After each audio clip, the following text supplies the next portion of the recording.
เสียงธรรมก่อนรับตาตั้งสถานีวิทยุสมาพันธ์วิทยุพระพุทธศาสนาแห่งอาเซียนออกอากาศจากวัดฝ่ายหินอำเภอเมืองเชียงใหม่ส่งสัญญาณจากวัดจังกำตำบลมะกอกอำเภอป่าซางจังหวัดลำพูนทุกคืนของวันอังคารเวลา2 ทุ่ม2 ทุ่ม 30 นาทีรายการนี้ก็จะได้มาพบปะกับญาติโยมผู้ดำเนินรายการก็อาตมาภาพพระมหาประสิทธมาภินันโทเจ้าอาวาสวัดจังกำประธานหน่วยอบรมประชาชนประจำตำบลมะกอกโดยได้รับเมตตาจากท่านพระครูสมุวิทุวัฒน์วัดฝ่ายหินแห่งนี้ถวายเวลาได้น้อมนำเอาธรรมะสาระตลอดจนน้ำทำคำสอนที่ได้ห้ำได้เฮียนได้เขียนได้อ่านได้รับจากครูบาอาจารย์ได้แนะทำได้นำคิดได้สาธิตนำไปประพฤติปฏิบัติคัดเกลาฝึกตนอบรมสร้างสรรค์พัฒนาตนตัวแล้วก็เอามาญาติโยมได้ฟังตั้งแต่2 ทุ่ม 35โดยประมาณถึง3 ทุ่ม 55โดยประมาณรายการเสียงธรรมก่อนรับตาก็จะไปเรื่อยๆละท้าย30 นาทีสุดท้ายเนาะ25 นาทีสุดท้าย3 ทุ่มเกิงเป็นต้นไปก็จะเปิดสายให้ญาติโยมได้โทรเข้ามาคันจะโทรเข้ามาก็โทรที่เบอร์086-187-5325 อันนี้เป็นเบอร์ที่สามารถโทรเข้ามาเนอะแต่บัดเดี๋ยวนี้บ่ต้องโทรเด้อฟังธรรมะไปก่อนฟังข่าวสารงานบุญอะไรอย่างไปเรื่อยๆญาติโยมที่อยู่ต่างบ้านบางท่านก็นั่งฟังบางท่านก็นอนฟังบางท่านก็อยู่ในรถก็มีบางท่านก็อาจจะกล้าขายผลไม้รากไม้จิ้นปลาอาหารข้าวปลาอาหารร้านขายของชำร้านขายของในเซเว่นนะตลอดจนอาจจะเป็นยามเนาะเป็นยามก็ฟังได้ทุกที่ทุกทางทุกแห่งทุกคนทุกท่านฟังได้วันพุธก็ดีวันแทบจะทุกวันนะแต่วันละอื่นครูบาอาจารย์เปิดกบชัดเปลี่ยนหมุนเวียนกันมารายการธรรมะนี่ฟังได้เรื่อยๆฟังแล้วนำไปคิดสุดสู่ตังละพะเตปัญญังฟังให้ดีย่อมเกิดปัญญาบ่ฟังก็บ่เป็นปัญหาฟังแล้วได้ปัญญาก็ต้องฟังด้วยน้ำธรรมคำสอนที่องค์สมเด็จพระสัมมาสัมพุทธเจ้าทรัสตรัสไว้ญาติโยมท่านผู้ฟังทุกท่านรายการธรรมะทุกรายการญาติโยมก็ฟังกันไปเรื่อยๆนะเพราะฉะนั้นถือว่าทุกคนทุกท่านเป็นชาวพุทธนะมีพระพุทธเจ้าเป็นผู้นำมีพระสัทธรรมเป็นแผนที่มีพระอริยสงฆ์เป็นผู้ชี้ตัวเฮาคือแรงแห่งการทำดีและก็ทำชั่วเพิ่นบอกว่าฟังคิดถามอีกทั้งบันทึกเป็นหลักบัณฑิตฝึกทั่วท่วนปราศจากจิตสำนึกบกพร่องสิ่งนั้นนาใช่ปราชญ์บัณฑิตล้วนทั่วแท้ทุกสถานฟังดีฟังได้ฟังเป็นได้เส้นได้สร้างได้สุขฟังเสียงฟังเสียฟังเสื่อมฟังสุขได้ทุกได้โทษได้ทันนะเพราะฉะนั้นฟังดีฟังได้ฟังเป็นได้เส้นได้สร้างได้สุขฟังเสียฟังเสื่อมฟังสุขได้ทุกได้โทษได้ทันอันนี้เพิ่นว่าไว้อาตมาภาพก็ก้อนไกลเอามาคือญาติโยมได้ฟังแล้วจะได้นำไปพินิจพิจารณาแถมกรณีหนึ่งญาติโยมสาธุชนเราต้องเตือนธรรมะเตือนจิตสุภาษิตเตือนใจเพิ่นก็บอกเอาไว้ว่าดอกดัวอย่าไปกล้าป่าจ้าอย่าไปหนีบ่ดีอย่าไปทำบ่จำอย่าไปสอนคนงอนอย่าไปง้อคนล้ออย่าไปเคืองกลัวเปลืองอย่าไปใจ บ่ไปอย่าไปเข็นบ่เล่นอย่าไปจวนตีตรวนอย่าไปหนีเป็นหนี้อย่าไปเหนียวควายเปลี่ยวอย่าไปปล่อยใจบ่อยอย่าไปจมใจคนอย่าไปเชื่อลูกเสืออย่าไปเลี้ยงสะเบียงอย่าหือขาดฉลาดอย่าไปโกงไม้โกงอย่าไปดัดปากจัดอย่าไปด่าครูว่าอย่าไปเถียงบ้านเอียงอย่าไปขึ้นบอกกลืออย่า ไปอมยาขมอย่าไปคายสีลายอย่าไปเลี้ยงบ่มีดีอย่าไปอวดบ่ดีอย่าไปกินคนกินอย่าไปยุคนบ้าอย่าไปแย่คนดุอย่าไปด่าอันนี้เป็นสัจธรรมที่บัณฑิตนักปราชญ์ผู้มีปัญญาเฉลียวฉลาดหากได้กล่าวเอาไว้อาตมาภาพก็ก้อนใกล้เอามาสาธุเอามายกคือญาติโยมสาธุชนได้ฟังเนอะเพราะนั้นวันนี้เป็นวันอังคารที่วันที่2แห่งสัปดาห์ที่ญาติโยมอาจจะทำการทำงานทำบุญสุนทรทานงานขาวดำงานมงคลงานเข้ากรรมปฏิบัติธรรมช่วงนี้ทางอำเภอป่าซางอำเภอใกล้เคียงเนาะทางมหาวิทยาลัยจุฬาลงกรณราชวิทยาลัยวิทยาลัยสงขลาปูนก็ปฏิบัติธรรมกิจกรรมของพระนิสิตที่ว่าที่ สถานรัชดาธรรมสถานตำบลนครเจดีย์เปิ่นก็เสร็จเรียบร้อยไปแล้วนะเสร็จเรียบร้อยไปแล้วแต่ว่าพระเจ้าประสงค์ชุดที่9เปิ่นก็มีการสั่งว่าสวดที่ยาวเจริญพระพุทธมนต์อธิษฐานแผ่จิตในการทำพิธีมังคลาพิเศษพุทธาพิเศษพระพุทธเจ้าพระพุทธรูปหริพุนชัยเนาะของมจร.สมทบทุนในการก่อสร้างตั้งกองทุนนิธิท่านพระครูสิริสุตานุยุตผู้อำนวยการวิไลสงขลาปูน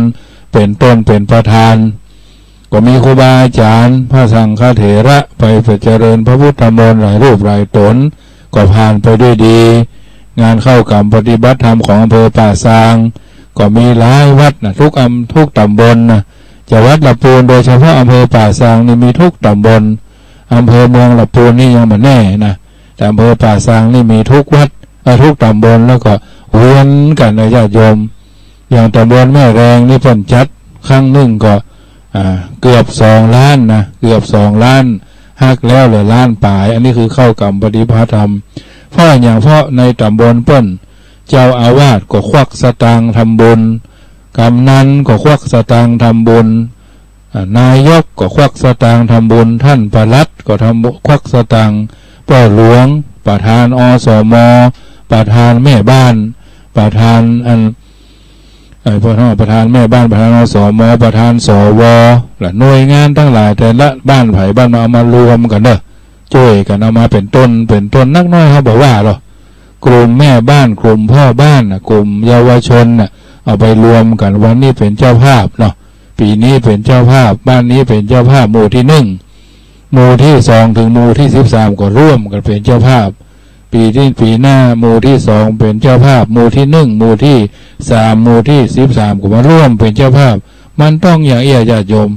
ตรงกับหลักธรรมใจข้อสารานิยธรรม6ว่าเข้าไปตั้งกายตกแต่งแปลงพร้อมน้อมนำมายังขีญาเครื่องปูชาและเครื่องกินเครื่องทานทั้งหลายเนาะเข้าไปตั้งกรรมคือวาจา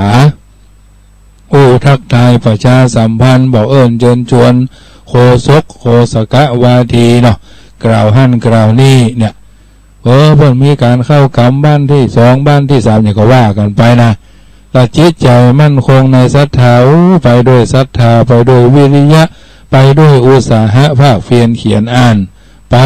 กันอยู่เป็นประจำอันนี้ถือว่ากายวาจาจิตใจแบ่งปันลาภที่ได้มาเนาะมากันเป็นเจ้าภาพปักต้นมาอันปักต้นไปตาลนี่ก็เหมือนกันญาติโยมบอกว่าปล่อยหลวงขึ้นเงินใหม่แต่งงานตาลปล่อยล้อนี่นะมันถึงมีหรอแบงค์นนไปเมืองนอกแบงค์ม่วงไปห้างแบงค์แดงไปกาดนัดแบงค์ฟ้าแบงค์เขียวชัดมักจะเข้าวัดเข้าวานะแบงค์มนไปเมืองนอกแบงค์ม่วงไปห้างแบงค์แดงไปกาดนัด แบงฟ้าแบงเขียวชัดเข้าวัดเข้าวาอันนี้เป็นดุลพินิจเป็นจุดที่อาตมาภาพได้สังเกตแล้วก็เอามาอู้ให้ญาติโยมได้ฟังเนอะว่าจะไปว่าหั่นว่านี่บอกว่าไผแต่มันเป็นเช่นนี้เองเนาะมันเป็นเช่นนี้เองก็ถือว่าเราท่านทั้งหลายได้ช่วยกันสร้างสีสันพัฒนามันเป็นสาระเนาะสิ่งใดสิ่งหนึ่งเราก็ช่วยกันไปนะ สิ่งเหล่านี้มันเป็นสิ่งที่ปรากฏเป็นกิจจลักษณะก็ถือว่าเราท่านทั้งหลายได้ช่วยกันทีนี้มาถึงเมื่อตะวาเมื่อเจ้าที่วัดจังกรรมนี่มีควายลุดจากแหล่งฆ่าเปิ้นจะเอาไปส่งโรงฆ่าที่ต้งจังการจากวัดเชียงใหม่ญาติโยมเปิ้นก็มาตอมหรือเอามาให้มันเอาเปิ้นเฮาว่าเข้าตอมน้ำเราไม่ใช่ตอมนะตอมเข้าตอมน้ำคือมันได้กินม่วนกินอิ่มมีพีมันเนาะเข้าเนาะน้ำเกณฑ์ถ้ามันตุยพอสมควรแล้วเปิ้นก็จะเอาไปส่งโรงฆ่าบางทีก็อาจจะมาถ่ายยาเนาะเป็นควายมาจากจังหวัดอุทัยธานีเจ้าของเปิ้นเป็นคนบ้านใหม่ตำบลท่าตุ่มนี่เปิ้นเอามาเลี้ยงมัดล่ามไว้ให้มันได้กินหญ้าบ้านเฮานี่หญ้ามันยังเขียวอยู่พื้นดินมันจุ่ม มาคืนเปิ้นก็มามัดรวมกันกินเฟืองกินหญ้ากินน้ำตรอมอาหารเห็นน้อยนึงมันอ้วนดีอ้วนมีพี่มันนะญาติโยมแล้วพวกก็จะไปขายทีนี้มันรุดเข้ามาที่วัดจังกรรมที่2ตัวเมื่อแรงวันก่อนนะก็ตัว1เพิ่นก็เอาปิกไปละแถมวันตาเจ้าว่าไม่เจ้าเนี่ยมาถึงหน้ากุฏิของทุกเจ้าในวัดจังกรรมนี่แหละวัดจังกรรมนี่ก็อยู่ใกล้ๆกับวัดพระพุทธบาทตากผ้านี่แหละเป็นวัดไก่บ้านประตูวัดเขาก็เปิดแล้วพอดีทุกเจ้าเขาบางตนก็ไปบิณฑบาตบางตนก็กวาดขยะเพี้ยวหอเพี้ยวกุฏิสานะที่อยู่ที่อาศัยเปิดก็เข้าไปห้องออกมาสะดุ้งยะเปิดก็มาห้องท่านมาหาควายไผ่หุมันลุดมาผมก็เลยจูงมันไปมัดไว้ที่อันหน้าว่าท่านมหาลองไปพอเลยเนาะเกิดเจ้าเพิ่นมาโดยหาเขาก็ไปพอเป็นว่าควายหมายเลขที่หูก็มีมันจะเข้าลงเชือดหมายเลข1เลยนะเป็นควายตัวแม่อายุประมาณ10 กว่าปีขึ้นไปเนาะเป็นควายจากวัดสุทัยธานีพอดีแต่มาภาพก็จูงไปไว้ทางหิมห้องน้ำใหม่หน้าวัดนี่แหละมันมีบวกมันมีหญ้า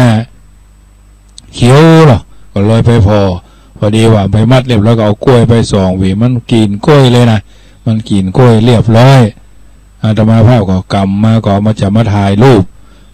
เรียบร้อยแล้วก็เอาลงเฟซลงไลน์ก็เดี๋ยวเจ้าของเปิ้นโตยมาควายตัวนี้มันลุดมัน2 เทื่อ 3 เทื่อเอาเหตุก้าควายตัวนี้เพิ่นอุ้ยเนาะตามภาษาอันเพิ่นหันนมัสการท่านอาจารย์พอดีควายของผมมันลุดมาไอ้หมายเลข1นะมัน2 เทื่อ 3 เทื่อเนี่ยนะมันย่ำถึงเวลาที่จะไปส่งโรงฆ่าแต่โรงเชือดประมาณโรงเชือดเขาก็ว่าโยมมันนี่ควายนี่มันอยู่ทางใดเนี่ยมันควายจากวัดอุทัยควายเมืองเขาก็มันจะควายต่างประเทศก็ควายเมืองเขาเนี่ยก็บ้านควายเมืองก็ทั้งเหนือเขานี่จะน้อยหรือนี่น้อยอันนี้มันใหญ่ควายไทยอันนี้เป็นห้องว่าควายไทยหน่อยอันไกลหรอกก็งามดีเลยเสร็จเรียบร้อยก็ถ้าเขาซื้อที่สัตว์ใดฮะเขาก็ว่าก็แต่มาภาพก็ว่าเสร็จเรียบร้อยแล้วก็สัก30,000 40,000เนาะภายใน3 วันผมจะเอาไปส่งละผมมีหน้าที่แต่ผมที่จริงผมก็แบบอยากจะทำนะมูลนี่มันให้จะจังผมขนาดแต่มันหันหน้าผมยังจะเคยไปก็ผมไม่หรอกผมก็ว่านะเสร็จเรียบร้อยอาตมาภาพก็อาตมาภาพจะลองลงเฟซลงไลน์จะได้หรือจะติดต่อเพื่อนอันอยู่ที่ไหนนะอยู่บ้านใหม่เลยกะปหลวงบ้านนี้ของฮู้จักผมร้อยหรออาจจะได้อยู่หน้าล้อมพระเจ้าตองน่ะพอเถอะนะไอ้กำเจียกมัดที่รถเครื่องมันก็บอกไปตุกไปยากเนาะเหมือนกับเราอ่อนบอกใครไปโรงเรียนนั่นแหละก็ว่าแกว่งไปแกว่งมาแกว่งไปแกว่งมาก็เดี๋ยวผมเอาฝากมัดฝากไว้ก็เดี๋ยวผมไปเอารถปิกอัพมาดีกว่ามันผมจะไปงานที่อื่นอยู่ทางบ้านทางจองก็จะเกี่ยวข้าวเกี่ยวน้ำก็มีไปเอาไส้มือไส้วันเปิ่นแถมไม่หรอเสร็จแล้วไปตอนว่าเขาก็มีคนมาทำบุญตานขันเข้าก็เลยไม่ได้หันใช่ครับอาตมาภาพก็ถ่ายรูปเรียบร้อยถามทุกเจ้าในวัดตู้พระเขาจะอิ่มดีเหรอข เขาก็สนใจในแล้วเขาก็ว่าโอ้กับพระกำเนิดฉันเจ้าจะลงเฟซว่าบุญมีบารมีแท้มันถึงใจไม่ได้มาอยู่วัดเท่าเนี้ยแล้วได้เอาวันใดคนหนึ่งเขาจะเอาไปก็เดี๋ยวก็จะเป็นหัวไม่มือแดงไงไรนะก็อู้กันภาษาพระเนนก็เรียบร้อยแล้วก็ลงเฟซ8 โมงไปก็ลงเฟซแต่ว่าเชิญชวนร่วมทำบุญเป็นเจ้าภาพโทถ่ายชีวิตว่าควายหรือโคเนาะกระบือหรือโคเนาะ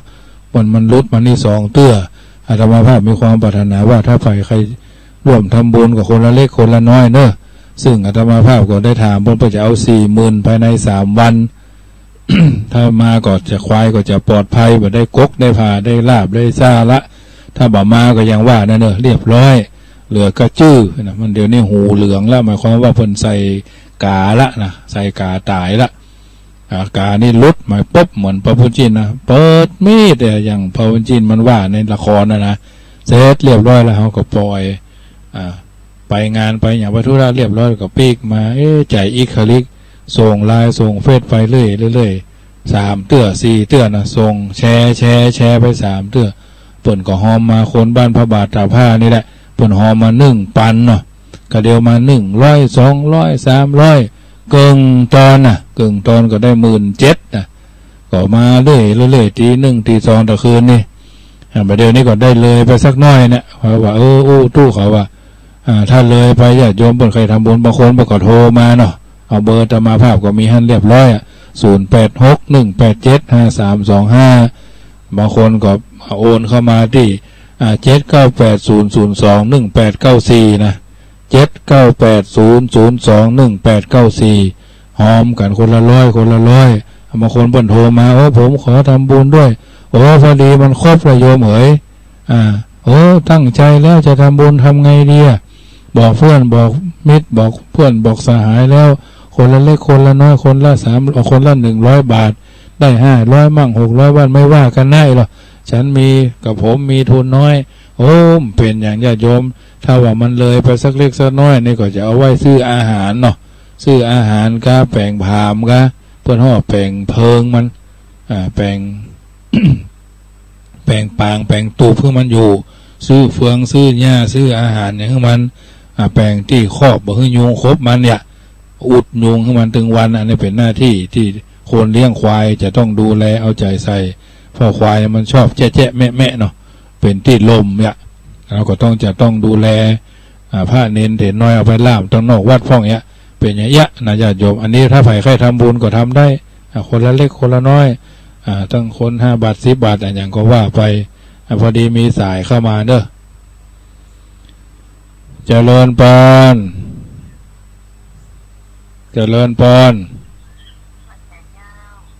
อันนี้โทรจากไหนกำลังจัดรายการอยู่เด้อ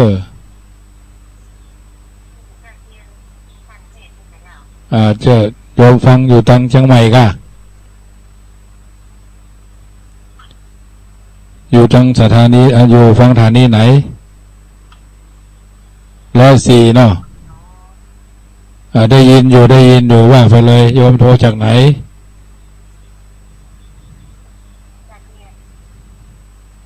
ฟังคลื่นไหนฟังคลื่นไหนโยมฟังคลื่นไหนจะเลยเดือนนี้กำลังฟังขึ้น104วัดฝ่ายหินแม่โทรจากไหนนี่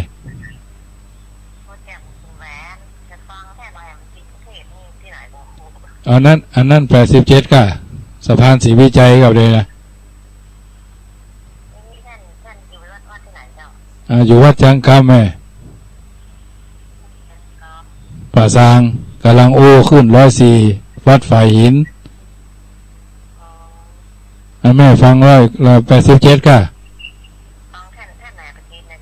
กันเดี๋ยวนี้ก็กำลังนะสถานีหนึ่ง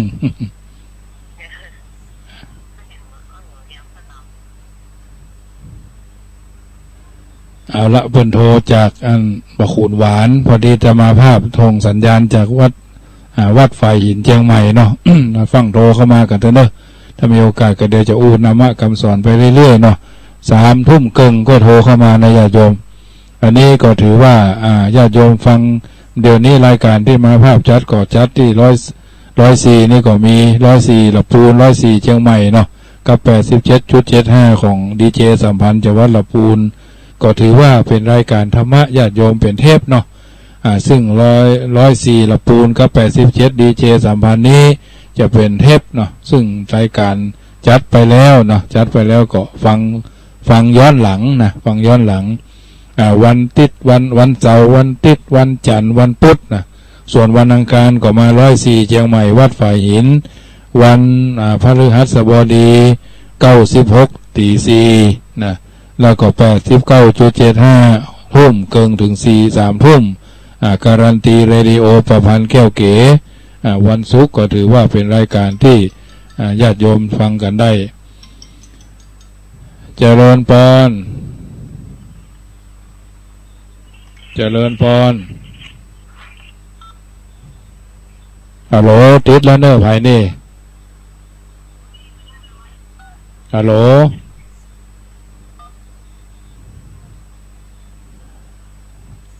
จะทอญาติโยมสาธุชนทั้งหลายฟังกันได้เนอะวันศุกร์ก็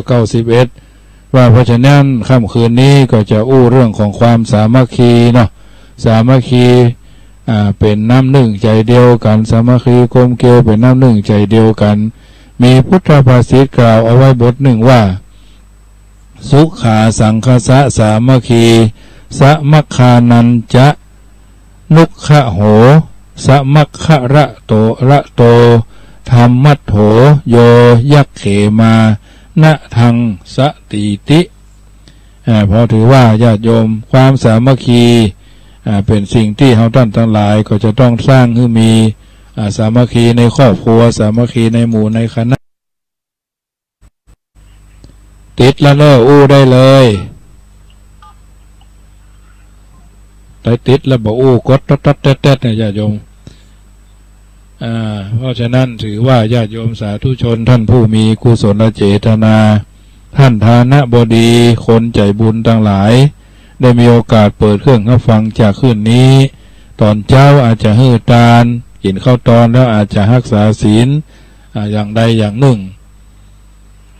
เจริญพรโทรจากไหนแม่ฟังคืนไหนนี่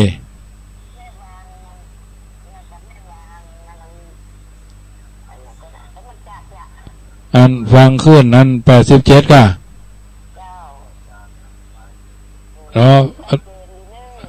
เจริญพรมีโอกาสโทรมาธรรมะกำลังออกของเชียงใหม่อยู่เนอะเจริญพรท่านผู้เป็นกุศลมีโจทย์กุศลเจตนามีความพอใจเรื่อมใสตั้งใจจะฟังน้ำฟังธรรมเพื่อเป็นการน้อมนำเอาน้ำธรรมคำสอนไปสอบทานสอบทวนอบรมกุศลจริยาสัมมาปฏิบัติเพื่อให้ได้ประสบอิทธิผลตามที่ตนปรารถนาคือสุขกายสุขวาจาสุขใจสุขเมื่อรับเมื่อตื่นเมื่อยืนเมื่อเตียวเมื่อเกี้ยวเมื่อกินปราศจากโรคาพยาธิน้ำธรรมคำสอนในทางพระพุทธศาสนามี 84,000 พระธรรมขันธ์เอาท่านทั้งหลายก็เสาะแสวงหาเป็นอาหารทางใจอาหารทางกายเอาเสาะกินได้เซเว่นเปิด24 ชั่วโมงชาย4บะหมี่เกี๊ยวก็เปิดได้หลายที่หลายทางตลาดโต้รุ่งตลาดนั่นตลาดนี้ตลาดรวมโชคใกล้มหาวิทยาลัยแม่โจ้ใกล้มหาวิทยาลัยเชียงใหม่ค่ำมาแรงมาแนวพอถนนหนทางเหื่อเฮืองรุ่งเรืองไปด้วยแสงสีสันเสาะกินเสาะบริโภคกันตลอดเวลาบางท่านก็นอนหัวค่ำสะดุ้งตื่นดึกบางท่านก็นอนกลางวันเนี่ยกลางคืนเข้าเวรพัดเปลี่ยนหมุนเวียนหมอแพทย์พยาบาลทหารตำรวจยามผู้รักษาการก็ต้องดูแลสมบัติพัฒสถานเงินคำกำแก้วตลอดจนสิ่งอันมีค่าในเกหสถานร้านนั้นร้านนี้บ้านนั้นบ้านนี้หน่วยงานนั้นหน่วยงานนี้รอพอปอรักษาความปลอดภัยก็มีเรื่อยๆทางนี้เพราะมีความสามัคคีเกิดขึ้น มีความพร้อมเพรียงกันนะเพิ่นบอกว่าสามัคคีแปลว่าความพร้อมเพรียงความพร้อมเพรียงกันในการที่จะสร้างจะเสริมจะเพิ่มจะเติมจะประคับประคองให้เกิดขึ้นแก่สังคมชุมชนองค์กรเฮาท่านทั้งหลายความร่วมมือร่วมใจเป็นอันหนึ่งอันเดียวกันความสำเร็จที่ยิ่งใหญ่เกิดขึ้นได้ก็เพราะว่าความสามัคคีความสามัคคีปองดองอันหนึ่งอันเดียวกันกับความรักใคร่เพื่อแผ่ช่วยเหลือกันฉันพี่ฉันน้องสองประเภทนี้คือเป็นคุณลักษณะของคนไทยช่วยให้ชาติบ้านเมืองอยู่รอดเป็นอิสระและเจริญมั่นคงมาตั้งแต่อดีตจนถึงปัจจุบันในพจนานุหนังสือพจนานุกรมฉบับราชบัณฑิตยสถานได้ให้ความหมายเอาไว้ว่าสามัคคีหมายถึงความพร้อมเพรียงกันความกลมเกลียวกันเป็นน้ำนึ่งใจเดียวกันรวมใจกันปฏิบัติงานสร้างสรรค์ให้บรรลุผลตามที่ตนต้องการปราศจากการทะเลาะวิวาทบาดหมางเอารัดเอาเปรียบเป็นการยอมรับความมีเหตุมีผลยอมรับความแตกต่างหลากหลายแนวทางความคิดความหลากหลายในเรื่องเชื้อชาติความกลมเกลียวกันในลักษณะแบบนี้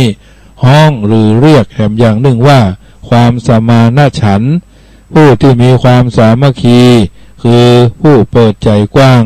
รับฟังความคิดเห็นของคนอื่นบ่หันแก่ตัวบ่หันแก่พวกพ้องบ่หันแก่สายเลือดสายสัมพันธ์แต่หันความถูกต้องเป็นหลักเพราะความถูกต้องมันบัดตายความถูกใจนี่ตายไปตามคนนั้นกลุ่มชนกลุ่มนั้นคณะของบุคคลกลุ่มนั้นไปที่สุดมั่นคงต่อการร่วมพลังช่วยเหลือเกื้อกูลกันเพื่อให้เกิดการงานสำเร็จลุล่วงสามารถแก้ปัญหาขจัดความขัดแย้งได้เป็นผู้มีเหตุมีผลยอมรับความแตกต่างหลากหลายทางวัฒนธรรมทางความคิดและความเชื่อพร้อมที่จะปรับตัวเพื่ออยู่ร่วมกันอย่างสันติชาติประเทศหมู่บ้านวัดโรงเรียนสถาบันราชการมีคนพร้อมเพรียงกันอย่างนำความสุขความเจริญความก้านกุงรุ่งเรืองมาสู่ให้ความมั่นคงปึกแผ่นแน่นหนาซึ่งเป็นบ่อเกิดแห่งความสุขกายสุขใจความเจริญและเป็นสิ่งที่คุ้มครองป้องกันพยันอันตรายต่างๆไปโดยพระบาทสมเด็จพระเจ้าอยู่หัวรัชกาลที่9พระองค์ท่านได้ถึงแก่เสด็จสวรรคตสู่สวรรคาลัยพระราชทานความหมายที่ลึกซึ้งกว่าว่าความสามัคคีที่ควรจะมีนั่นมีความหมายที่ลึกซึ้งกว่ากันนั่นด้วยควรจะหมายถึงความพร้อมเพรียงของทุกฝ่ายทุกคนที่มีความสำนึกแน่ชัดในความรับผิดชอบที่จะพึงใช้ความรู้ความคิดความสามารถตลอดจนคุณสมบัติทุกๆประการของตนให้ประกอบพร้อมเข้าตัวกันและเกื้อกูลส่งเสริมกันเพื่อสร้างสรรค์สิ่งที่มีสาระอัตถะประโยชน์และเป็นประโยชน์เพื่อความเจริญต่อความร่วมมือของเพื่อนมนุษย์หมู่ชนใดตั้งแต่ครอบครัวหมู่สมาคมประเทศชาติ ตลอดถึงชนทั้งโลกมีความสามัคคีพร้อมเพรียงกันช่วยเหลือกิจกรรมของหมู่คณะรวมกันอย่างขยันขันแข็งบัลลักขโมยของกันสังคมหมู่นั่นก็จะเข้มแข็งมีความเจริญรุ่งเรืองทุกคนในหมู่ในคณะนั้นจะอยู่รวมกันร่มเย็นเป็นสุขเพราะความสามัคคีเป็นคุณธรรมที่สำคัญที่จะพัฒนาหมู่ชนนั้น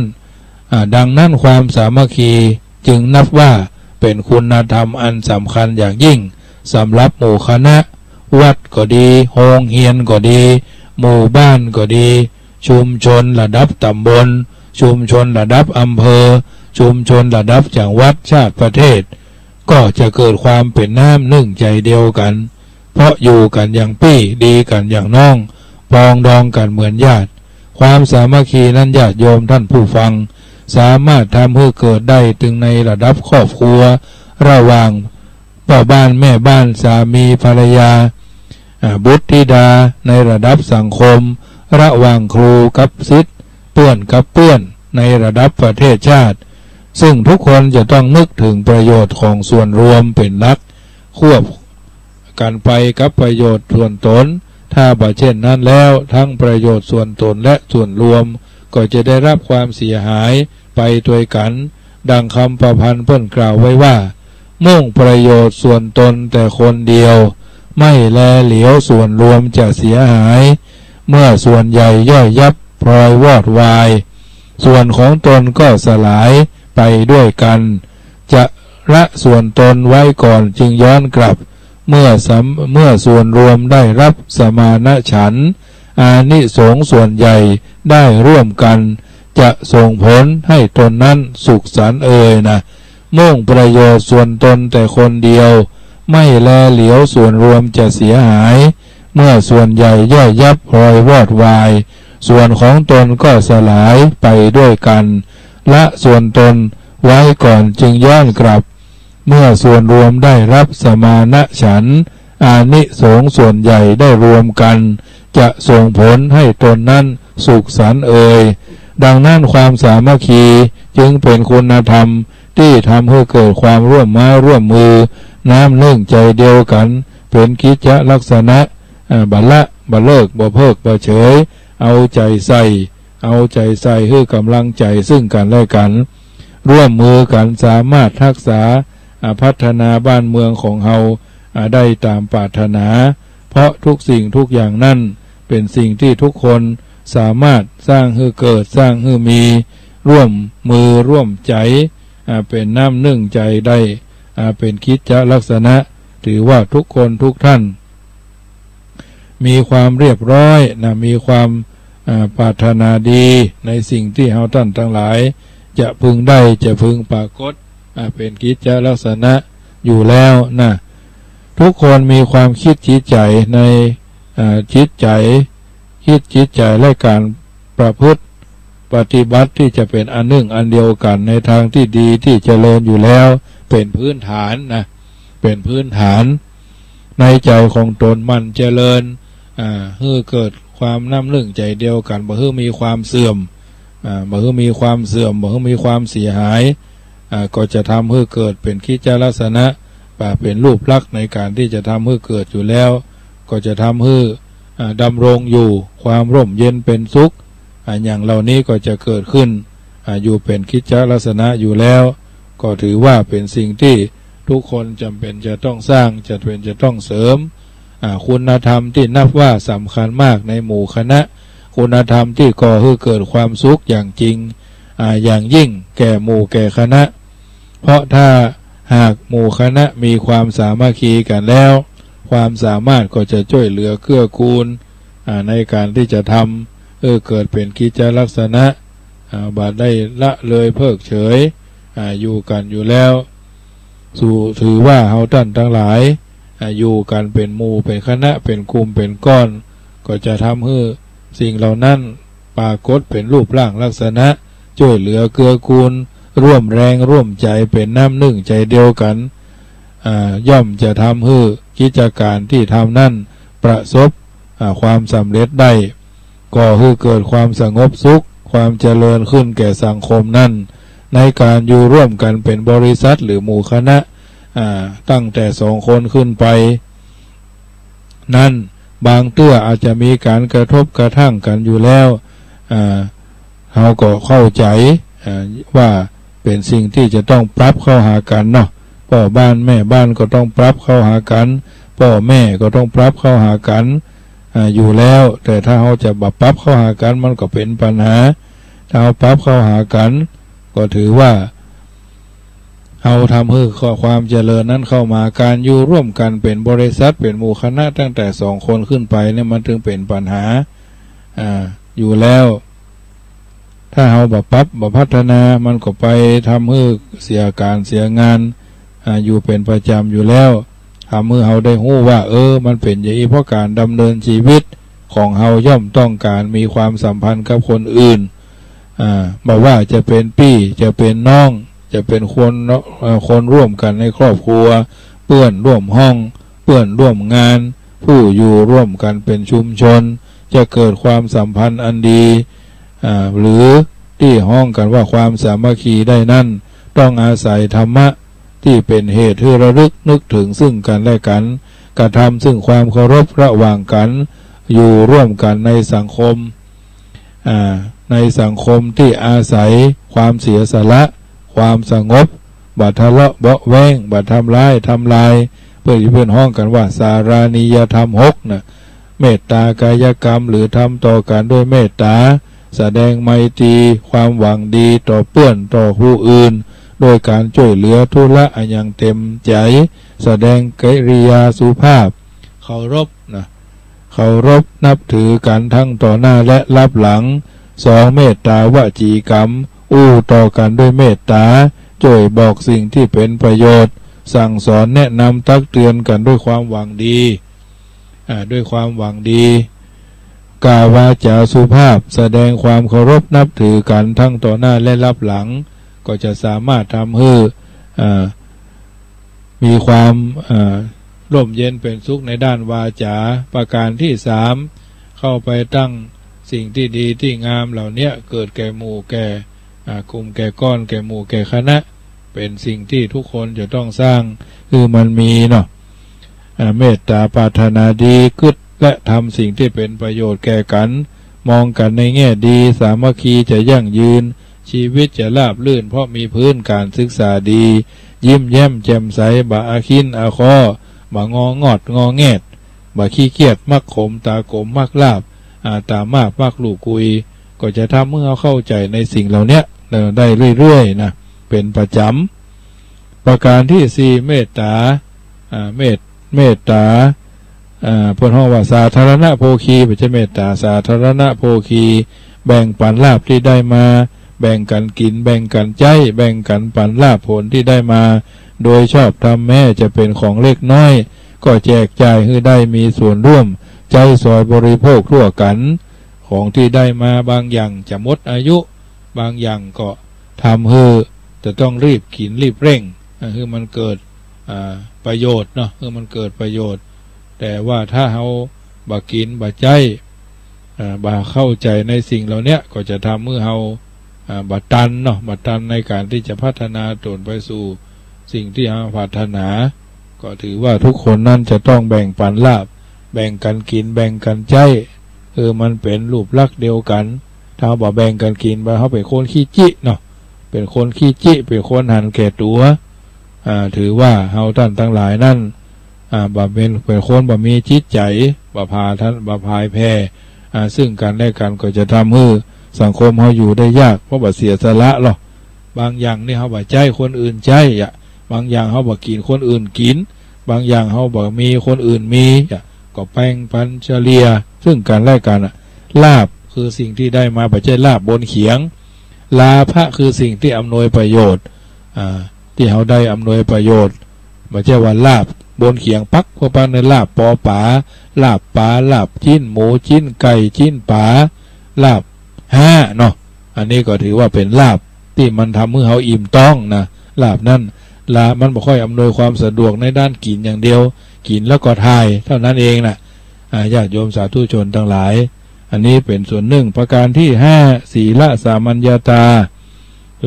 หรือประพฤติที่ดีเนาะประพฤติที่ดีเป็นอย่างเดียวกันมีความประพฤติสุจริตดีงามระบบระเบียบกฎกติกากฎบัตรกฎหมายคนไทยทุกคนต้องรู้กฎหมายเข้าใจกฎหมายปฏิบัติตามกฎหมายที่บ้านเมืองเพิ่นทำเมื่อเราเข้าใจในสิ่งเหล่านี้จะทำเมื่อเราได้รู้ได้เข้าใจในสิ่งต่างๆเหล่านี้จะทำเพื่อเป็นสิ่งที่เราท่านทั้งหลายเข้าใจแล้วก็พยายามสร้างสิ่งที่มันเป็นประโยชน์โสติผลแก่ตัวแก่ตนเราได้ก็ทำให้สังคมเราก้าวไปสู่สิ่งที่เราปรารถนาแล้วก็จะทำให้กิจการเหล่านั้นรุ่งเรืองไปตามที่เรามีโอกาสเข้ามาสัมผัสความเสียหายก็บ่เกิดขึ้นประการที่6ทิฏฐิสามัญญาตา คือปรับเข้าหากันปรับความหันหรือปรับความหันเข้าหากันมีความหันตรงกันเคารพรับฟังคิดเห็นมีความรับผิดชอบในสิ่งต่างๆเหล่านี้ยึดอุดมคติหลักแห่งความดีความงามเป็นจุดหนึ่งจุดใดทำให้เกิดเป็นประโยชน์ถึง6ประการและญาติโยมเปิดห้องว่าการทำการ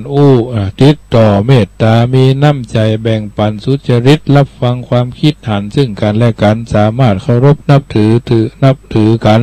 ช่วยเหลือดูแลมีความหันพร้อมเพียงเรียงหน้าพึกพนึกกำลังเป็นน้ำหนึ่งใจเดียวกันหากเอาทุกคนได้ปฏิบัติก็จะเกิดเป็นคุณเป็นค่าก็จะเกิดคือความสุขความสามัคคีในการอยู่ร่วมกันในสังคมด้วยดีและมีความสงบสุขปลอดภัยอันเป็นสิ่งที่ทุกคนล้วนปรารถนาความสามัคคีมีอยู่2ประการคือความพร้อมเพรียงตั้งกายได้แก่การร่วมแรงร่วมใจกันสนับสนุนส่งเสริมการงานของหมู่คณะคือสำเร็จลุล่วงบารังเกียจเกียงงอนบักแก่งแย่งชิงดีกันบัแตกแยกเป็นก๊กเป็นเหล่านี่ประการที่1พร้อมเพียงกันในด้านกายพร้อมเพียงกันในด้านใจได้แก่มีใจฮักใคร่หวังดีต่อกันบาดหมางเกลียดจังบะจังกันไม่ใช่ว่าจะหนีก็จะละก็เสียดายนะมันใช่อย่างมีความคิดหันกลมเกลียวร่วมใจกันปรึกษาหารือหาทางแก้ไขช่วยกันคิดช่วยกันอ่านการงานของหมู่ของคณะด้วยใจซื่อสัตย์ซื่อตรงและหวังประโยชน์ส่วนรวมเป็นใหญ่บ่ทำความคิดหันแตกต่างบ่คิดชิงดีชิงเด่นด้วยอำนาจทิฐิมานะความรักความสามัคคีจึงเป็นเครื่องที่สำคัญที่จะนำความสุขความเจริญมาสู่สถาบันต่างๆเริ่มจากสถาบันน้อยๆในครอบครัวที่อยู่ด้วยกันด้วยความฮักด้วยความเข้าใจรู้จักรักษาน้ำใจซึ่งกันและกันมีความเคารพต่อกันยอมรับฟังกันรู้บทรู้บาทรู้หน้าที่ตัวเองช่วยเหลือเกื้อกูลกันและเมื่อเข้าสู่สังคมที่ใหญ่ขึ้นกว้างขึ้นคงเป็นไปบ่ได้ที่จะทำให้ทุกคนรักกันชอบกันและทุกคนก็งดเว้นจากการเบียดเบียนเบียดบังโกงการกินเนี่ยนาบนหลังคนซึ่งกันและกันได้ถึงจะบาฮักกันก็เคารพซึ่งกันและกันได้ด้วยการยอมรับความแตกต่างและหันคุณค่าของกันและกันอย่างน้อยบ่ทำร้ายกันบ่เบียดเบียนกันทุกคนสามารถไว้วางใจกันบ่ต้องคอยระแวงกันอยู่รู้สึกปลอดภัยที่จะอยู่รวมกันก็สามารถเป็นสิ่งฮับประกันอยู่รวมกันอย่างเป็นสุขในชุมชนนั่นอานิสงส์ของความสามัคคีนี้เป็นบ่อเกิดแห่งความสุขความเจริญเป็นเหตุแห่งความสำเร็จในกิจการต่างๆการงานนั้นเป็นอันเกินกำลังที่คนเดียวจะทำได้ต้องอาศัยความสามัคคีเป็นที่ตั้งแมงปวกมดปวกให้สามารถสร้างรังจอมปลวกที่ใหญ่โตกว่าตัวหลายเต้าได้สำเร็จก็ต้องอาศัยความสามัคคีแม่เพิ่งแปลงหังทำให้มีน้ำให้เขาได้ใจได้ดื่มได้เป็นยุกเป็นยาเนาะมิ้นเนาะแตนต่อมันก็แปลงหังของมันเพราะมันมีความสามัคคีโทษของการแตกความสามัคคีเป็นจะได้พ้องท่านกล่าวเอาไว้ว่าหาความสุขความเจริญบ่ได้บ่มีความสำเร็จด้วยประการทั้งปวงเหตุให้แตกความสามัคคีนั้นเกิดจากเหตุเล็กๆน้อยๆก็เป็นได้เหมือนกันเรื่องน้ำพึ่งยศเดียวเป็นเหตุให้เกิดสงครามได้เหมือนกันยกตัวอย่างเช่นเรื่องเมืองไผ่สาลีแคว้นวัดชีมีหมู่เจ้าฤทธิ์ชวีมีความสามัคคีกันพระเจ้าอาชาติศัตรูก็ทำอย่างเขาบ่ได้แต่เมื่อถูกวัดสการะพามยุโยงส่งเสริมแตกร้าวแตกก๊กแตกพวกแตกเหล่าแตกสามัคคีกันต่ออันก็เป็นเหตุให้พระเจ้าอาชาติศัตรูเข้าโจมตียึดเมืองเอาไว้ได้ในที่สุดการร่วมใจกันสามัคคีนั่นจึงจะเกิดเป็นพลัง สามัคคีเกิดขึ้นที่ใดย่อมทำให้ที่หั่นมีแต่ความสงบมีแต่ความสุขมีแต่ความเจริญส่วนการแตกสามัคคีกันทำให้มีกำลังน้อยความแตกสามัคคีที่เกิดขึ้นที่ใดย่อมทำให้ที่หั่นประสบแต่ความสุขมีแต่ความเสื่อมแต่เขาจะอยู่อย่างราบรื่นกลมเกลียวกันกับผู้อื่นก็ต่อเมื่อเขาเชื่อมั่นในความดีหรือหันว่าความสามัคคีนั่นการเอื้อเฟื้อเกื้อกูลกันเป็นสิ่งที่ดีที่งามสามารถสมานน้ำใจผู้อื่นได้และจะนำไปสู่การร่วมมือเพื่อก่อประโยชน์แต่ทุกฝ่ายแต่หากเขามีความคิดในทางตรงกันข้ามในที่สุดชีวิตเขาก็จะมีแต่เรื่องเดือดร้อนบ่เป็นที่ไว้วางใจเป็นที่ฮักของคนอื่นความสามัคคีเกิดขึ้นด้วยการสร้างความเข้าใจจากเหตุการณ์ต่างๆเหล่านี้ได้แก่1เรื่องกีฬาเป็นเรื่องสนุกแต่บางครั้งผู้เล่นก็คาดหวังที่จะต้องชนะอย่างเดียวควรคิดวิเคราะห์ถึงคุณค่าที่แท้จริงจากการเล่นกีฬาที่ว่าเราเล่นกีฬาทำไมเพื่อสร้างความสามัคคีกับเพื่อนกับฝูงออกกำลังกายให้สุขภาพแข็งแรงการที่จะก้านหรือแพ้แท้จริงแล้วเป็นประโยชน์หรือเป็นโทษต่อเฮาจะได้ฝึกฝนอดทนพัฒนาสามารถให้ดีขึ้นต่อได้ทั้งยังฝึกและฝืนตัวเองจากการเล่นกีฬาตามกติกาที่กำหนดไว้บ่มุ่งหวังแต่จะชนะเพียงอย่างเดียวควรรู้จักการแบ่งปันและมีจิตใจเมตตานึกถึงความรู้สึกของคนอื่นรู้จักให้อภัยกล้ายอมรับและผิดและพร้อมจะแก้ไขปรับปรุงตัวเองใหม่ 2. การทำงานเป็นกลุ่มการรับผิดชอบต่อหน้าที่ที่ได้รับมอบหมายจะช่วยให้เราสามารถทำงานที่ยากลำบากให้สำเร็จได้ช่วยให้เกิดความมั่นใจในจิตใจของตนเพราะสามารถช่วยป้องกันฟันฝ่าอุปสรรคจนลุล่วงไปได้ผลดีจากการช่วยกันทำให้เป็นงานกลุ่มคือได้สัมผัสความคิดหันและวิธีการทำงานที่แตกต่างกันเป็นการขยายมุมมองและประสบการณ์ให้กว้างขึ้นช่วยให้เกิดการเรียนรู้ที่จะยอมรับความแตกต่างทำให้คำนึงถึงความคิดและความต้องการของหมู่ของคนอื่นนักขึ้นแทนที่จะยึดติดกับความคิดและความต้องการของตนเองอย่างเดียว 3. การแลกเปลี่ยนประสบการณ์และความคิดเห็นความคิดเห็นความคิดหันหลังจากที่ทำงานร่วมกันแล้วควรทบทวนไตร่ตรองพิจารณาร่วมกันแลกเปลี่ยนประสบการณ์และความคิดหันต่างๆจากการทำงานร่วมกันอันยังเป็นข้อดีอันยังเป็นข้อด้อยอันยังเป็นข้อที่จะต้องปรับเข้าหากันจากการทำงานครั้งนี้และมีอันยังที่จะต้องปรับปรุงเพื่อจะให้งานดีขึ้นได้ทบทวนที่จะทำให้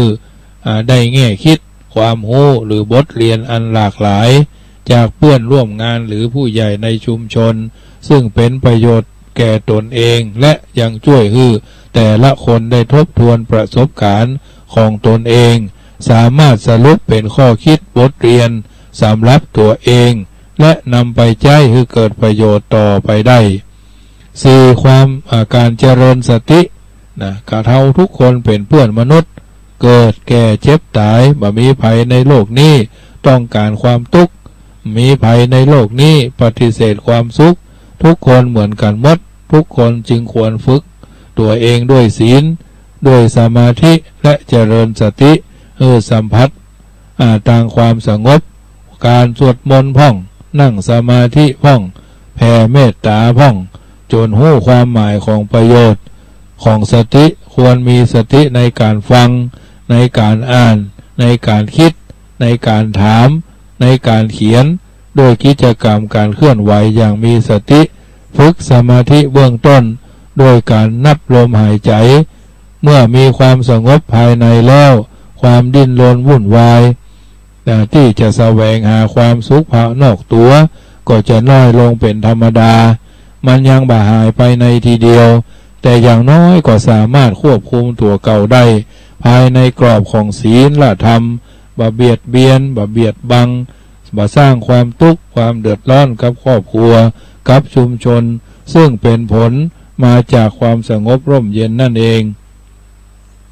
ประการที่5พ่อแม่นะพ่อแม่ผู้ปกครองนะพ่อแม่ผู้ปกครองก็เช่นเดียวกันเป็นแบบอย่างที่ดีให้ลูกเป็นต้นคิดเป็นต้นแบบเป็นต้นไม้เป็นต้นน้ำสามัคคีเป็นเรื่องสำคัญความสุขของครอบครัวเป็นระดับรากหญ้าเริ่มต้นจากพ่อจากแม่เมื่อพ่อเมื่อแม่เคารพฮักใคร่สามัคคีอารีอารอบต่อกันแล้วเป็นคนดีมีความฮักมีความเมตตาต่อลูกทั้งการแสดงออกทางด้านกายทางวาจาเพราะสองคนนี่นอนด้วยกันหรอนอนอู้กันนั่งกินด้วยกันนอนอู้กันเนี่ยมีลูกสามารถสัมผัสได้เป็นที่เพิ่งได้สามารถเป็นแบบอย่างที่ดีให้ลูกมีความเคารพศรัทธามีความเชื่อมั่นเชื่อฟังในสิ่งที่พ่อแม่สอนและเกิดความอยากจะประพฤติปฏิบัติเป็นคนดีอันนี้คือพ่อแม่ผู้ปกครองจะส่งเสริมคุณธรรมพื้นฐานของสามัคคีให้ลูกผู้ใต้บังคับบัญชาศิษย์ได้อย่างดีประการที่6เฮียนหูเรื่องความแตกต่างระหว่างบุคคลทุกคนมีความแตกต่างกันในด้านร่างกายบางท่านก็สูงบางท่านก็ต่ำบางท่านก็ยาวบางท่านก็สั้นบางท่านก็อ้วนบางท่านก็ผอมบางท่านก็สุขภาพสมบูรณ์3 ขาพ่อง2 ขาพ่องขากุดขาด้วนมือกุดมือด้วนแขนกุดแขนด้วนตาบอดหูตึงหูข้างเดียวนะบางทีก็ฟันเหยินเนี่ยมันมีสัพพะญาโยมความแตกต่างระหว่างบุคคลจิตใจความคิดวิจารณญาณความคิดลักษณะอารมณ์การแสดงออกที่สำคัญนะเราจะต้องตระหนักเคารพเกียรติกันบางท่านก็เป็นผู้ใหญ่บางท่านก็เป็นผู้กลางบางท่านก็เป็นผู้น้อยเหล่านี้ความคิดในการที่จะสร้างสรรค์พัฒนาในการกระทำความสำคัญกับทุกคนทุกบทบาทหน้าที่ทุกบทบาทหน้าที่ในสังคมเราจะต้องตระหนักและเคารพในเมตตาต่างกันเพราะแท้ที่จริงแล้วความแตกต่างระหว่างบุคคลต่างหากที่จะทำให้เราเข้าใจนะทำให้โลกของเราน่าอยู่เนาะทำโลกของเราน่าอยู่น่าอยู่นักน่าอยู่น้อยก็อยู่ที่เรานี่แหละน่าอยู่และน่าสนใจนี่เฮียนหูความแตกต่างระหว่างบุคคลประการที่7หูจักทำประโยชน์การทำความดีบำเพ็ญประโยชน์ต่อส่วนรวมเริ่มจากความรับผิดชอบต่อกิจวัตรของตัวเองการให้บริการคนอื่นการทำความดีหรือบำเพ็ญประโยชน์อย่างสม่ำเสมอและทำให้เกิดจิตอาสาคือจิตที่อยากจะทำความดีต่อคนอื่นเป็นจิตที่มีอัตตาเล็กลงนะจึงเปิดรับความสุขได้ง่ายโดยบ่จำเป็นต้องเพิ่งวัตถุการทำความดียังช่วยให้หันว่ายังมีผู้อื่นทุกข์ยากลำบากกว่าตนทำให้ความทุกข์ยากของเฮากลายเป็นเรื่องเล็กน้อยไปหรือทำให้เฮาคิดว่าเฮายังโชคดีกว่าคนอื่นแถมมากมายขณะเดียวกันการหันคนทุกข์อยู่ตรงหน้าบ่อาจจะนิ่งเฉยเมยเฉยต่อหน้าต่อตาไปบ่ใช่เป็นคนหันแก่ตัวควรตั้งมั่นอยู่ในศีลมีความเคารพนับถือตัวเก่ามีความเคารพนับถือคนอื่นบ่เบียดเบียนไผด้วยกายด้วยวาจาและเป็นผู้ที่คิดจะช่วยเหลือเกื้อกูลสังคมเท่าที่จะทำได้มีอุดมการณ์ในการสร้างประโยชน์ให้คนอื่นมีความเป็นห่วงต่อเพื่อนมนุษย์มีความเป็นห่วงต่อสิ่งแวดล้อมมีความเป็นห่วงต่ออนาคตของสังคมของประเทศชาติมีความคิดที่จะเสียสละเพื่อส่วนรวม จึงจะเป็นเอกลักษณ์ของมนุษย์ที่สมบูรณ์เป็นสิ่งที่น่าภาคภูมิใจที่เราทุกคนสามารถสร้างประโยชน์แก่คนอื่นและสามารถมีความเคารพนับถือตัวเองมีความสุขมีความฮักความสามัคคีมีจิตใจเป็นบุญเป็นกุศลสาเหตุสำคัญที่จะทำให้สังคมไทยมีปัญหามากมายทั้งในระดับบุคคลครอบครัวและสังคมสร้างทุกข์แก่บุคคลอันเป็นอันนักเนาะการขจัดทุกข์และสร้างสุขเกิดขึ้นได้ด้วยการปลูกฝังคิดถึงคนอื่นมากกว่าตัวเองเพราะการคิดถึงแต่ตัวเองทำให้อัตตาหรือตัวตนใหญ่ขึ้นทำให้ถูกกระทบเป็นตัวทุกข์ได้ง่ายขณะเดียวกันก็เป็นทุกข์เป็นคนสุขยากเพราะได้เท่าใดก็บ่พอใจเสียเท่าเสียบ่พอใจเสียทีบ่เสียบ่ได้เท่าใดก็บ่รู้จักพอสักเตื้อนะในทางตรงกันข้ามการคิดถึงคนอื่นช่วยเหลือตัวน้อยเล็กด้วยช่วยให้ตัวตนเล็กหรือน้อยลงหารความทุกข์ของตนเป็นเรื่องเล็กน้อยยิ่งช่วยให้คนอื่นมากเท่าใดก็ยิ่งมีความสุขเพราะได้หารคนอื่นมีความสุขโดยเพราะเฮาบ่อาจจะอยู่คนเดียวในโลกนี้ได้แต่ต้องเกี่ยวข้องสัมพันธ์กับคนอื่นการช่วยเหลือให้คนอื่นมีความสุขก็ย่อมทำให้เฮามีความสุขโดยและยิ่งมีความหันแก่ตัวน้อยลงเพียงใดก็ยิ่งทำให้มีความสุขเพิ่มขึ้นเพียงนั้นจิตที่พร้อมจะฮื้อจิตคิดที่จะฮื้อจิตพอใจที่จะฮื้อยินดีที่จะช่วยยินดีที่จะฮื้อเป็นคุณธรรมที่ทำให้มีความสุขเกิดความสมานสามัคคี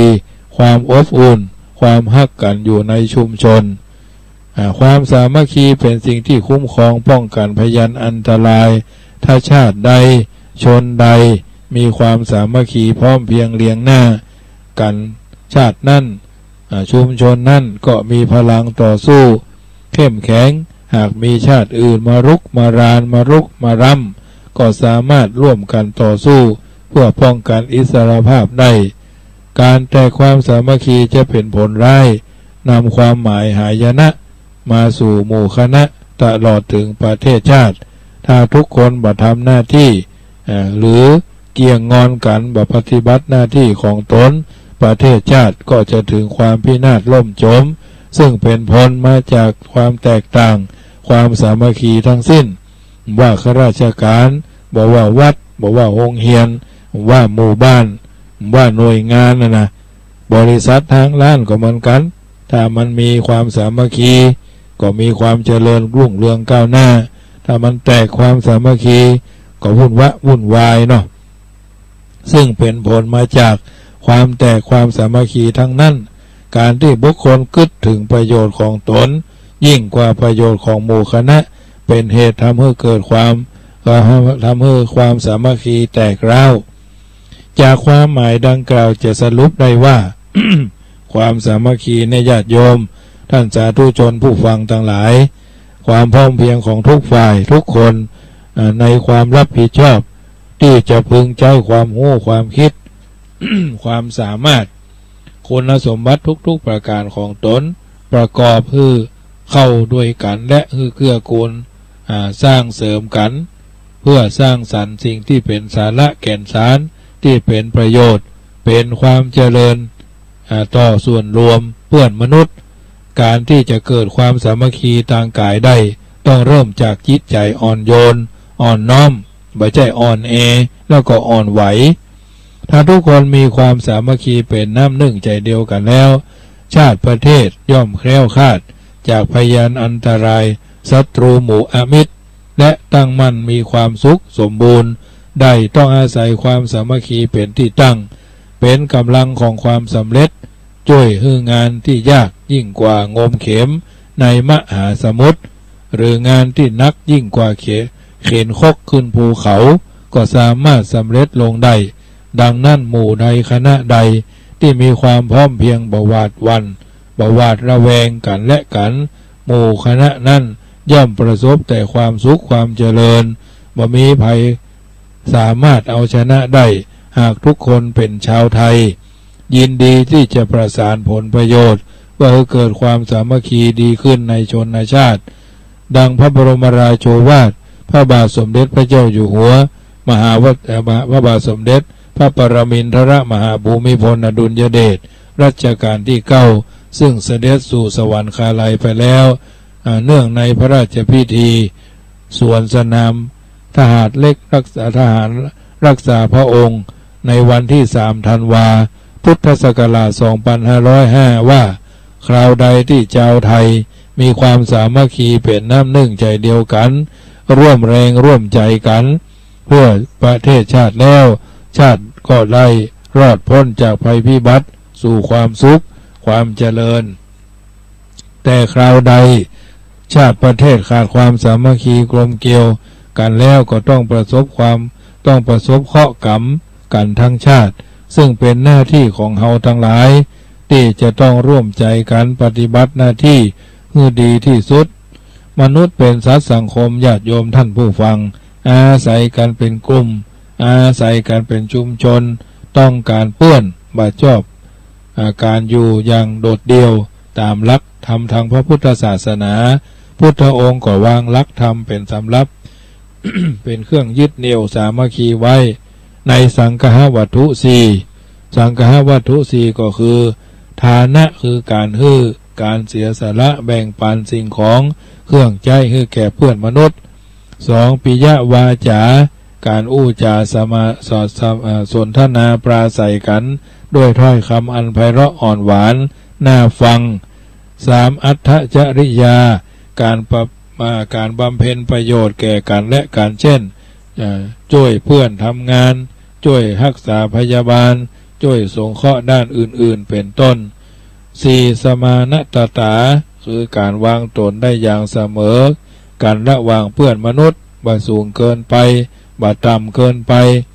ความพร้อมเพรียงของมวลมนุษย์จะดำรงอยู่ได้ก็เพราะอาศัยธรรมะ4ประการนี้เมื่อคนมีความสามัคคีกันบ่แบ่งแยกเป็นกลุ่มเป็นพวกก็จะได้รับแต่ความสุขความเจริญการสนับสนุนคนผู้พร้อมเพรียงกันปึกแผ่นแน่นหนาสมานฉันท์กันนั่น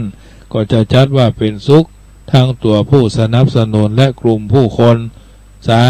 ามัคคีนั่นเพราะว่าต่างฝ่ายก็ได้รับประโยชน์ที่ควรจะได้รับผู้ยินดีในคนผู้พร้อมเพรียงกันตั้งตนอยู่ในธรรมตั้งตนอยู่ในธรรมตามหลักศาสนาย่อมจะได้รับสุขสมบัติตามที่ปรารถนาทุกประการทั้งในชาตินี้และชาติหน้าดังพุทธภาษิตที่กล่าวเอาไว้เป็นที่คิดพิจารณาว่าสุขาสังคสะสามัคคีสมัคคานันจะนุขะโหสมัคคะระโตธรรมัตโถโยคักเขมานะทังสติติแปลเป็นภาษาไทยได้ว่าความพร้อมเพรียงของหมู่เป็นสุขและสนับสนุนผู้พร้อมเพรียงกันก็เป็นสุขผู้ยินดีผู้ยินดีในคนผู้พร้อมเพรียงกันตั้งอยู่ในธรรมตั้งอยู่ในกฎตั้งอยู่ในกติกาย่อมบักคราดจากธรรมะอันเกษมจากโยคะอันนี้เป็นต้นญาติโยมสาธุชนท่านผู้ฟังทั้งหลาย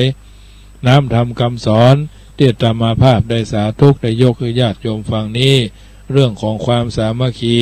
เป็นหมู่เป็นคณะเป็นกิจลักษณะเอาท่านทั้งหลายได้ยินได้ฟังแล้วก็คงจะเป็นส่วนหนึ่งที่สามารถจะประคับประคอง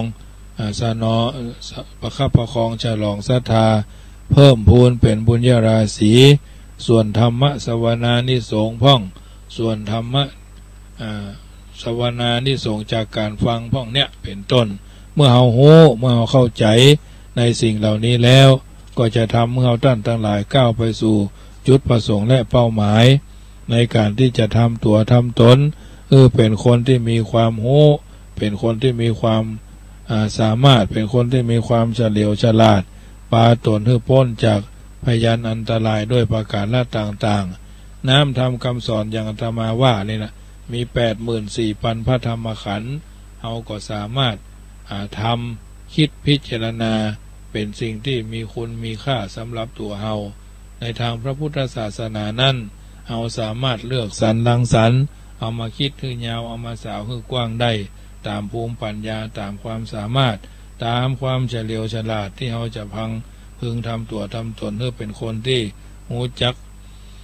ใช้เวลาให้มันเป็นประโยชน์ใช้เวลาให้มันมีคุณมีค่าใช้เวลาให้มันเหมาะสมกับภาระหน้าที่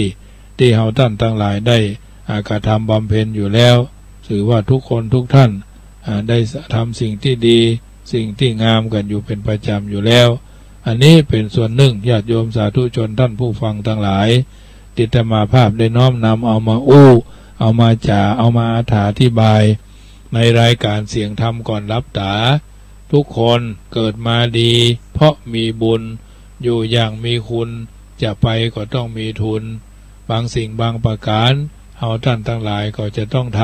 ำจะต้องมีจะต้องสร้างจะต้องสร้างให้มันมีสร้างให้มันเกิดแสวงหาด้วยเนาะอย่างน้อยๆก็แสวงหาในเรื่องของการเป็นผู้ที่เข้าใจในภาระหน้าที่ที่เขามีความรู้ความสามารถบางทีบางประการนั้นเขาก็เดินทางด้วยเท้าเพื่อจะไปหาจุดประสงค์และเป้าหมายที่เขาวาดหวังไว้ไปโรงเรียนกาไปทำงานกาไปติดต่อภาระทุนละไปหาเปื้อนเนาะอันนี้คือการเดินเท้าแต่ชีวิตคือการเดินทางเรือนร่างคือศาลาเปิ้นถึงบอกว่าอันชีวิตเปรียบเสมือนการเดินทางส่วนเรือนร่างเปรียบศาลาที่อาศัยครั้นถึงคราต้องพรากจากการจะเดินจากไปไม่มีใครนำศาลาพาจากจรร่างกายเราทรัพย์สินทั้งถิ่นฐานญาติวงวานคนร่วมเรียงเคียงสมรมาตามติดไปด้วยเมื่อม้วยมอนตามติดไปด้วยเมื่อม้วยมอนมีแต่จรจากไปตายผู้เดียวนะเพราะฉะนั้นมามีอันยังจีรังยั่งยืนมามีอันยังจีรังยั่งยืนอย่างใด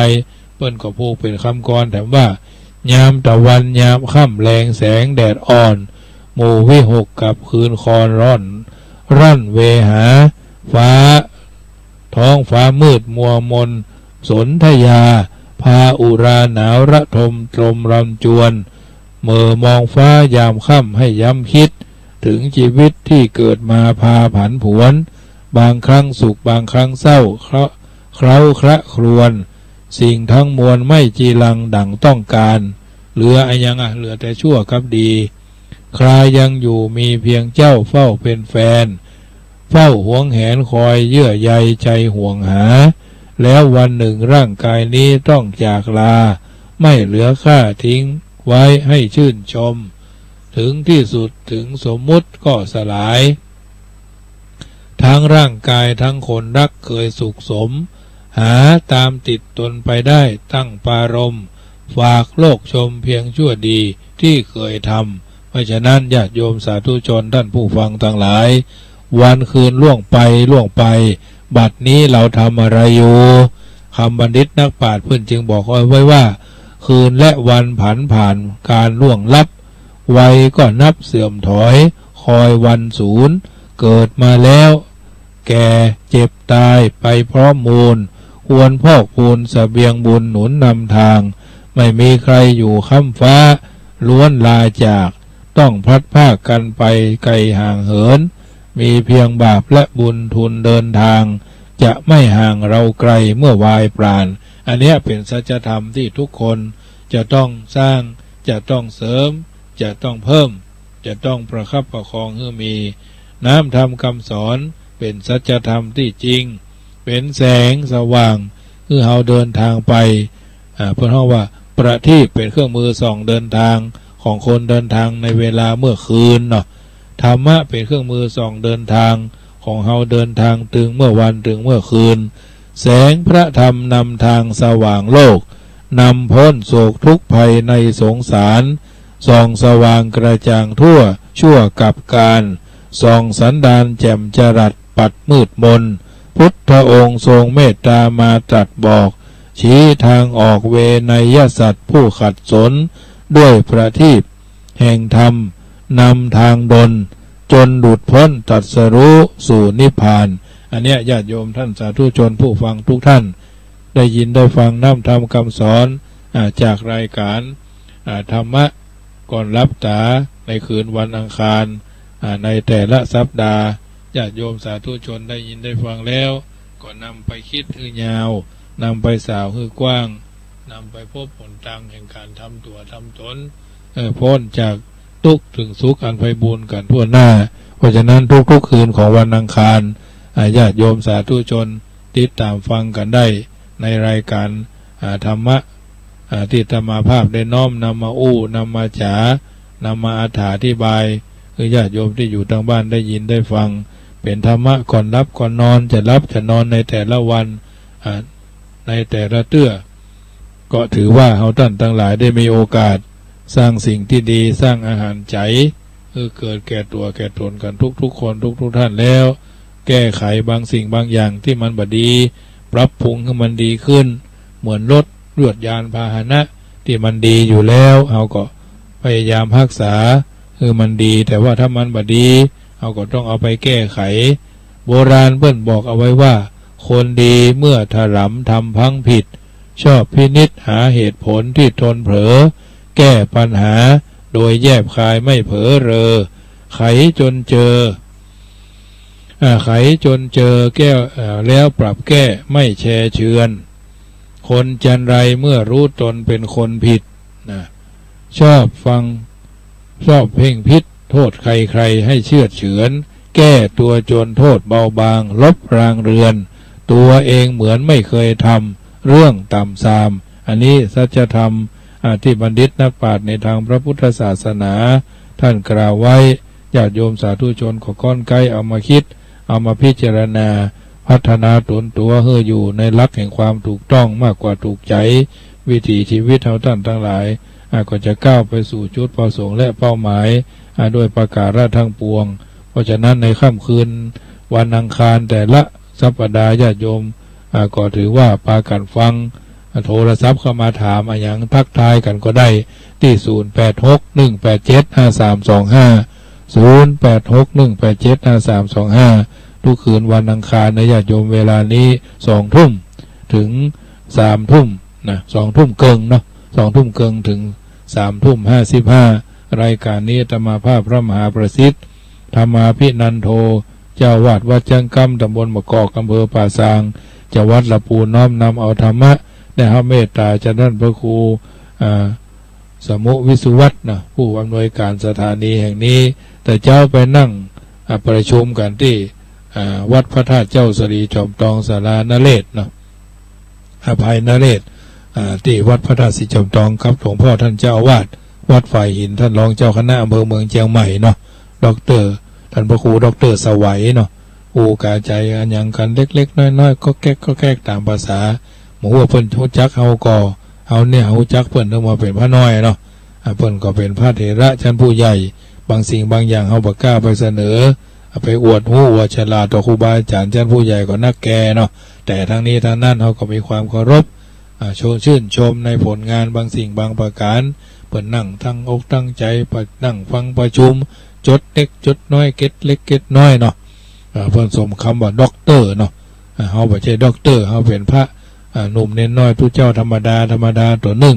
ก็ถือว่าได้มีโอกาสได้ใกล้ชิดสนิทสนมกับครูบาอาจารย์แล้วก็ถือว่าเป็นส่วนดีส่วนงามทำเมื่อเราท่านทั้งหลายได้หู้ได้หันได้เข้าใจได้ศึกษาปฏิปทาของครูบาอาจารย์ชั้นผู้ใหญ่เพื่อนเอามาเอามาจาอันอย่างเรียบร้อยก็ถือว่าเป็นโอกาสและจังหวะที่ดีเพราะนั้นญาติโยมที่อยู่ทางบ้านจะโทรเข้ามาก็โทรมาได้เนอะเวลาตรงนี้ก็ถือ3:47 นาทีอย่าง10 กว่านาทีญาติโยมใครทักใครทายอย่างก็โทรเข้ามาได้ที่086-187-5325เนอะ086-187-5325อยู่จุดไหนโมงใดใครโทรเข้ามาก็โทรมาได้ธรรมาภาพจะรับสายทักทายญาติโยมเนาะ086-187-5325เนอะถ้ายังบัดรับบัดนอนเตื้อก็โทรเข้ามาหากันได้น้ำทำคำสอนที่ได้ยินได้ฟังเป็นจะได้พ่องเข้าใจก็ยากไปกาหรืออันใดอันหนึ่งก็พยายาม ฟังแล้วคือเกิดประโยชน์ฟังแล้วคือเกิดปัญญาสุดสู่ตังรับพระเตปัญญังฟังคือดีย่อมเกิดปัญญาเนาะเป็นสิ่งอันใดเป็นสิ่งหนึ่งที่พระเจ้าประสงค์ในนามของครูบาอาจารย์ถึงมดตรงมวลได้น้อมนำเอาธรรมะมาอู้มาจ่ามาถาอธิบายให้ญาติโยมอยู่จุดไหนมุ่งใดโทรเข้ามาเนอะเจริญปานโทรจากไหนเอ่ยบ้านอย่างนี้บ้านสันทรายกันฟังชัดเจนดีเนาะเข้าใจดีวันนี้อู้เรื่องความสามัคคีเนาะฟังประจำก็ว่ากำลังฟังไหลมาปะ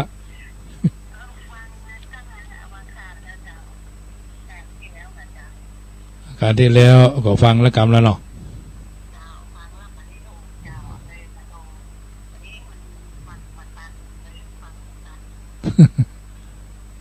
ฟังเข้าใจก็เป็นจะมีโอกาสได้ฟังไปเรื่อยๆเนาะ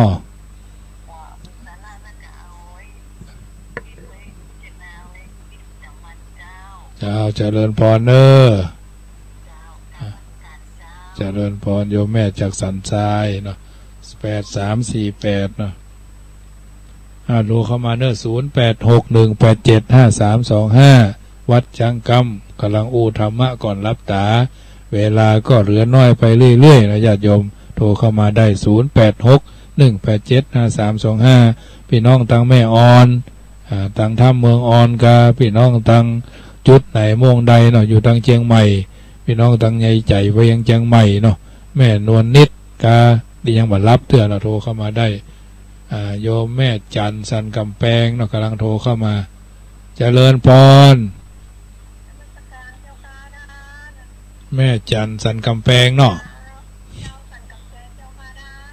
ฟังชัดเจนเนาะ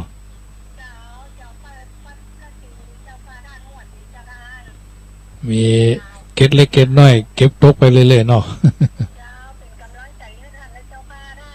เจริญพรแม่จันสันกำแพงเจริญพรเนาะ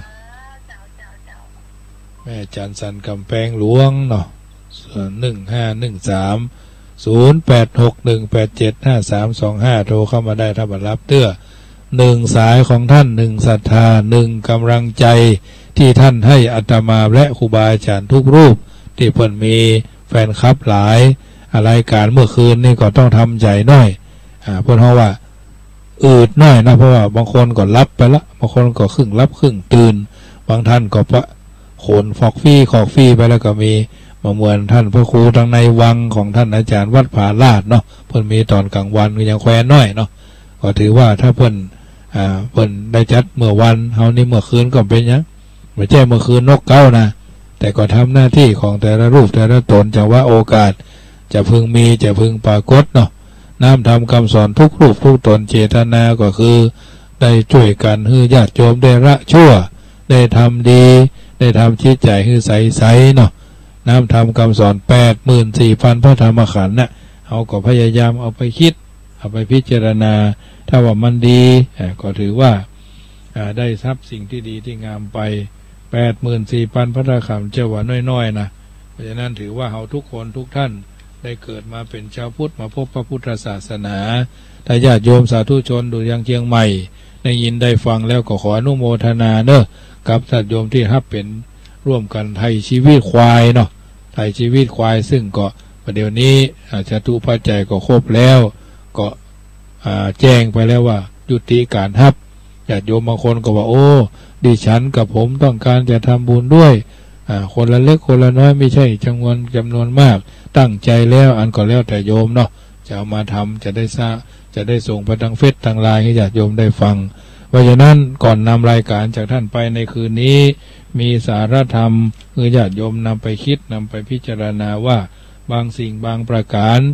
จ้าล่ำไปก็โวยล่ำไปก็ปรับปรุงเปลี่ยนแปลงแก้ไขปลดปล่อยวางอยู่เป็นประจำว่า10จ้า20จ้าอย่าไปจ้าอย่างหอย10ฝอย20ฝอยคือฝอยสิ่งที่ดีมีประโยชน์10โคด20โคดอย่าไปโคดในหน้าที่การงาน10ผ่าน20ผ่านอย่าไปผ่านพ่อผ่านแม่ 10ทวง20ทวงอย่าไปเป็นคนทวงความเจริญ10เกิน20เกินอย่าไปเกินตาจั่ง10ฟัง20ฟังคือฟังทำความดี10มี20มีคือมีศีลมีธรรม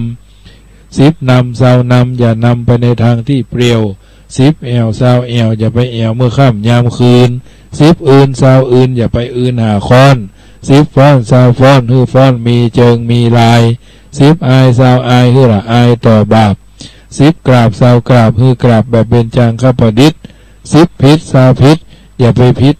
ลูกผัวตัวเมียของท่านผู้อื่นมันจะมีปัญหามันจะวุ่นวาย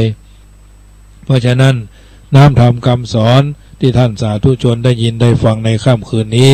เป็นปฏิการะต่อบุญแทนคุณข้าวน้ำสาธุชนได้ฟังแล้วรับเป็นสุขตื่นเป็นสุขจะรับจะนอนก็ไหวพระนบธรรมมาเข้าแจ้น้ำมือเรียบร้อยแผ่เมตตาว่าก่อนท่านนอนหลับไปในคืนนี้ขอจงตั้งดวงฤดีไว้ให้มั่นนึกถึงบุญกุศลผลความดีที่ผูกพันจิตตั้งมั่นแน่วแน่แล้วแผ่ไปแผ่เมตตาทั่วไปให้คนอื่นทั้งรักชื่นเกลียดชังแต่ครั้งไหนขอให้เขาได้ดีมีสุขใจ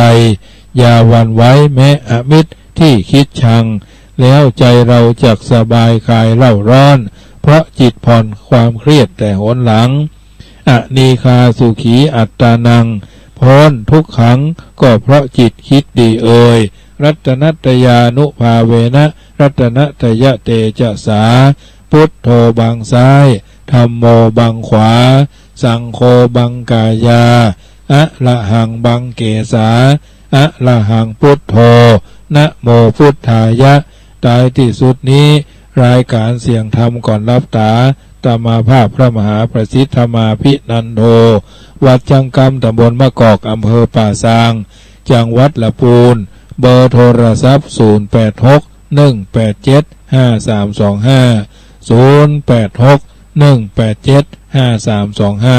หมดเวลาลงแล้วขอนำรายการจากท่านไปก่อนพบปะกันใหม่ในวันอังคารหน้านี้ขอจะเกิดพรนะทุกโมทนา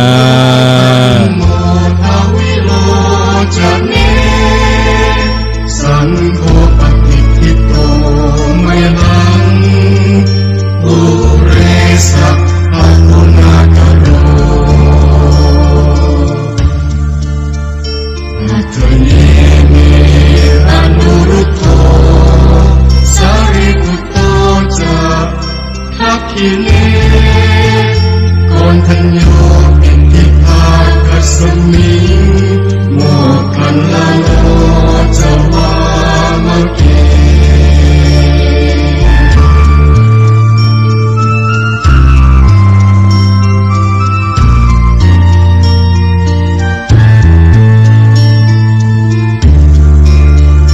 ทักขิเนสวะเนไมหังอาสุงานันทราหุโลกัสสะโพจัมมหานาโมอุปสุงวาสา